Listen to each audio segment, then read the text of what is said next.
Please welcome Fareen Salman and Nathalie Roos. Thank you, everyone. And Natalie, thank you so very much for being here. I remember joining Lipton about 4.5 years back. It was a sell-off that happened between Unilever and a private equity. And here I was, a brand builder, really believing in consumer insight mining.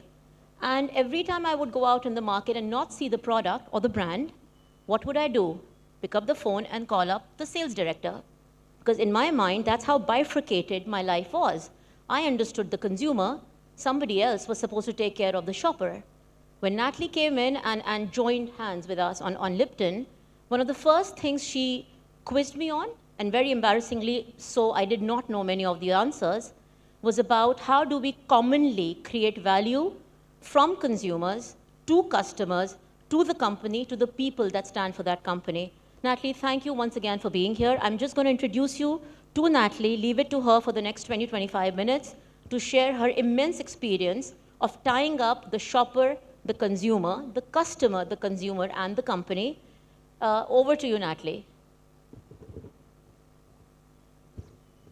Fareen, salam alaikum, everyone. Very happy to be with you today and share some of experience that may be useful to you. I will not directly answer Fareen's question. So first, can you hear me well, everyone? Raise your hand because I can see you. If you hear me well, okay, great. If you don't understand me or anything, please raise your hand. I can see you very well. Okay? Thank you. So I will not answer directly Fareen's question, but I will have time for question and answer with you later. So let's move into the subject. First slide is just about me. So now you can see me 3 times. I'm sorry for that. It's a bit egocentric, but so you have a snapshot of who I am. Indeed, I've had a long career in consumer goods, started with Mondelez, Mars, chocolate business, pet care. Then I've been at L'Oréal, don't need to present L'Oréal to you all. And recently, CEO of Lipton Teas and Infusions. I know how much tea is important in Pakistan. Now I'm in a new stage of my life. As you can see, I've become a grandmother and of a little Chloe, and at the same time decided to go into transmission. And I'm now having a non-executive career, being part of boards like Biedronka and Hebe, retailer chains in Poland. And I'm also part of Neoma Business School board. I'm a big believer in education to elevate the world. So next slide, I've chosen to talk to you about marketing today, but not really about marketing. It's all about what if marketing alone wasn't enough to build brands. So you're all marketers, you are all passionate about building brands, and I'm going to try to help you making this a success. Of course, brands want to be emotionally connected with consumers, but also brands need to reach consumers at every point of purchase. So my short presentation today will be around this topic. How can you be truly customer-centric, inspire your clients, your consumers, and create value for all? So next chart. Who in this room is Gen Z? Meaning born between the late 90s and the early 2010s. So who is Gen Z in this room? If you have less than 28, if you are less than 28-year-old, raise your hand. Not so many? Yeah? Okay, so maybe I don't know, 30 or 40% of the room is Gen Z. I believe Gen Z are the architects of tomorrow. And when I've become CEO of Lipton, I've decided I would consider Gen Z as a compass for all our decisions. And why? Because Gen Zs are, first of all, the #1 economic target. There will soon be 2 billion people in the world, which means 1/3 of the total population. Their income will be multiplied by 7, and their spend will be multiplied by 6. And don't believe this is just an emerging market trend. It's true all over the world. Gen Z are not just our #1 consumers of tomorrow, but they are also our first talent. So imagine that even in Europe, 1/3 of the workforce will be soon Gen Zs. What does it mean? Next slide. When I said I consider Gen Z as a compass for all decisions, because when you do things right for Gen Z, you do things right for all. Because Gen Zs are the influencers of this world. With social network, you know that Gen Zs are following influencers, that they are influencers themselves, but they are also influencing everyone across generations. And they are activists. What I mean by activists is that they fight for their values and for what is important for them. I'm sure this is how you feel. And you know, just a year ago, I was running a speech about Gen Zs and explained the following. You know, many CEOs are claiming that, for instance, there will be carbon neutral, their company will be carbon neutral in 2050. But they know that before 2050, they will have at least 3 successors, because CEOs don't last more than 7 years in a job. And if God gives me the opportunity, I will be 80 in 2050. So what is my credibility to say I will do something for 2050? Gen Z don't want something which are just promises. They want us to act now. And this is what helped me and will help you as brand leaders tomorrow to act fast and really to have an impact now. And this is what will make the difference for your consumers and all your stakeholders. Gen Zs are also hyper connected, meaning that they know the world from inside out. With digital, the world is transparent. So, you know, in the past, you could manage to tell a story on TV about your brand, and that was okay.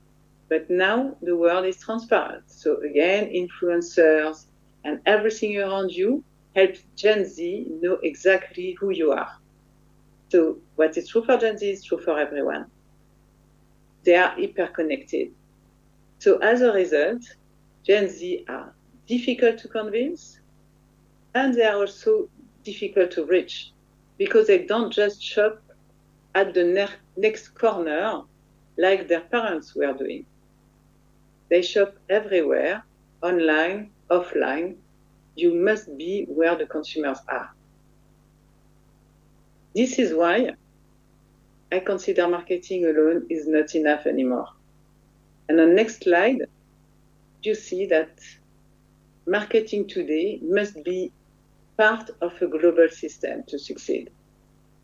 It goes from a vision, having a vision, into real execution at every point of contact with consumers. It's summarized into the next slide. It's an evolution of the theory of marketing. You may have heard about Philippe Kotler. He's a bit the Bible of marketing. He has written a book in 1967 about the 4 P's of marketing, which have become the 5 P's of marketing in the 80s, and then the 6 P's. But now, and this new evolution of marketing has been really developed by Procter & Gamble as the new 6 E's of marketing. meaning product becomes experience. I think this is clear for all of you. Price becomes evaluation. So people are not just looking at price, they evaluate what they are going to buy. Evaluation is also possible today thanks to digital again. Rating and reviews. Who of you are looking at rating and reviews before buying something? No more than that? And when you book a restaurant, do you have access in Pakistan to platform like we have The Fork or this kind of advisor, TripAdvisor? Do you have platforms in Pakistan when you want to book a restaurant? Yes, no? Yes? I can't see any hands.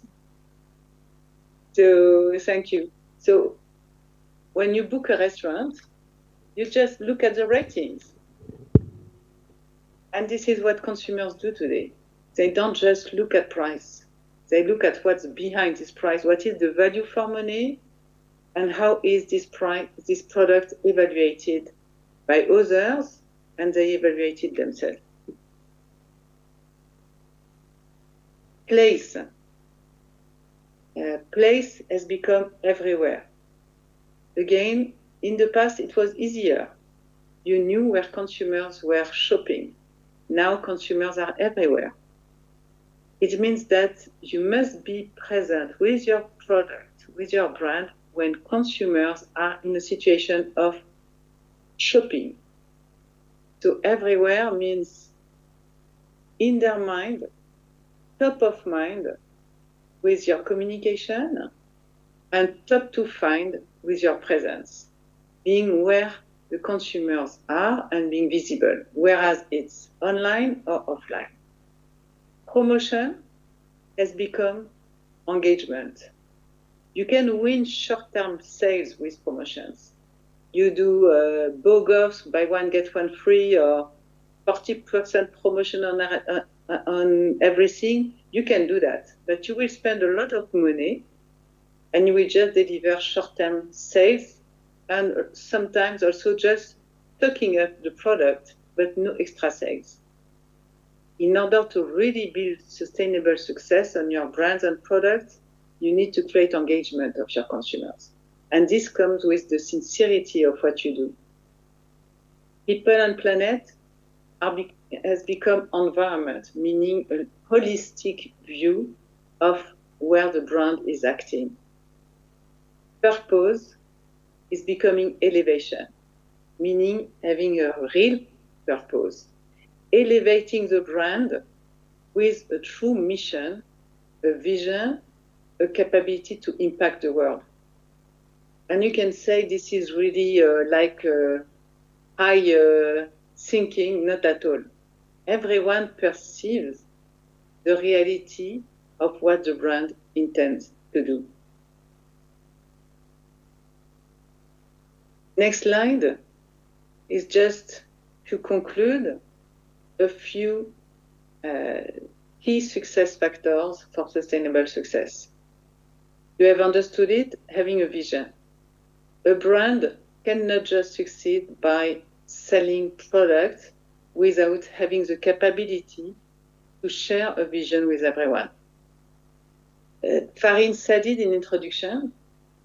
What makes the difference between just pure marketing and holistic success of a brand is to go from this vision to execution. For that, you need to engage everyone around you, particularly retailers. Why would they give you space if it's just to steal shares from your competitors? They will give you share of space because they believe your brand is going to bring something to the world. As a result, will be perceived as an important brand for consumers and will generate sales and growth for their category. So starting by having a revision. When we worked together with Farine at Lipton, we had a clear vision to change the tea industry. And with that, changing the life of 13 million of people living from the tea industry, making their life more beautiful by bringing more value to the tea category. This is what helped us acting fast across the world. Why? Because with this in mind and with this conviction, with this vision, then I was able to meet Walmart in the United States, the #1 customer in the world, and to explain why I would increase my prices on Lipton. And when Walmart had decided that no price increase would be possible, we increased our prices significantly, more than double digit, because we were really improving the quality of the product, and we were bringing also our vision, our category leadership to Walmart shelf to drive the whole growth of the category. So starting with the vision is everything to convince stakeholders. Also transparency and congruence, doing what you say and saying what you do. I said it before, the world is transparent. So you can't just tell a story. This story has to be true. And every act has to be congruent with what you claim is your vision. Creating value for all is the final and the most important key to succeed for the long term. Don't compromise. I gave this example of prices. You can't just increase prices because you want to increase your margins. You can increase prices by, at the same time, bringing more value in the experience of your product to consumers. By bringing more value is the experience of your retailers. By bringing more value to your teams, because everyone is looking for the same. Brand is not just a theory, it's part of your life as a consumer, as a retailer, as an employee in a marketing team. So this is how I believe you can build a long-term success. So final slide, just to thank you. If I remember well, Shukriya, I think this is the way you say it. Yes, thank you. And with my signature, which is about respect. It's all about respect. And I'm absolutely convinced that respectful change is the leadership the world most needs. Thank you. Nathalie, thank you. It's always very inspirational to have leaders talk about not just purpose, but the transparency of having a purpose that lives, breathes, shows to consumers and customers alike that we're not looking at only owners getting all the value, but the entire chain, be it employees, be it the retailers as part of that chain, as well as the consumers. Just one question, I'll start from my end, and then we'll open the floor for more questions. For a country like Pakistan that has more than 1 million outlets, it's easier said than done that retailers need to be understanding your vision and your value creation program, as well as maybe just going to an imtiaz and being able to convince them. What would be your advice for a country like Pakistan, Nathalie? That's a very interesting question, Farin. I think I had because indeed it's easier when you have top 3 customers in the market accounting for 90% of their business. When I was the CEO of L'Oréal in Germany, this was my situation. I had 3 retailer chains accounting for 90% of my business. That was cool. So how do you do that? Maybe I would use my other experience at L'Oréal. I've been at the executive committee of L'Oréal in charge of hairdressers in the world. So as you can see, I've been leading the hair coloration market worldwide. So I think this is a good example because we were serving millions of hairdressers in the world. So how to reach them all? In reality, you should consider that your store owner, one of your million pop and mom stores, they are like just human themselves. Sometimes we we imagine that we are a different person in different circumstances, but we are not. I mean that a store owner is also a consumer, is also a person, is also maybe a father of a Gen Z. You know, is just one person. So consider that you will reach your outlets exactly like you would reach consumers. I mean that, for instance, when I was at L'Oréal, to reach all our hairdressers in the world, we are creating an online store, a B2B online for hairdressers, which was working exactly like a B2C online. I don't know if you have Amazon. No, I remember you have Indias or something like that. I don't remember the name of the retailer you have. Imtiaz. Indias. Yeah. Indias, your number one online retailer. When consumers go on Indias, they shop in a simple way. So, what's the promo of the month? What's the new product of the month, etc. So this is how you shop.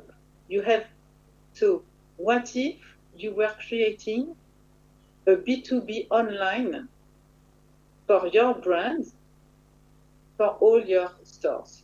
This is what we've done for hairdressers. You know, in the past, it was about visiting store by store with every sales rep doing different types of promotions, etc. We have continued to visit stores, but not just to take orders, but to really give advice to salons, advice to hairdressers. And on the other hand, the order management, we have switched it to an online business, B2B. But this online business was not a sophisticated system with trade terms, etc. It was a B2B, as attractive, as easy to play as a B2C. I don't know if it answers your questions, Farin, but consider that you should experiment new sales routes to reach many retailers, as many stores as you can reach many consumers. No, that's crystal clear. Thank you, Nathalie.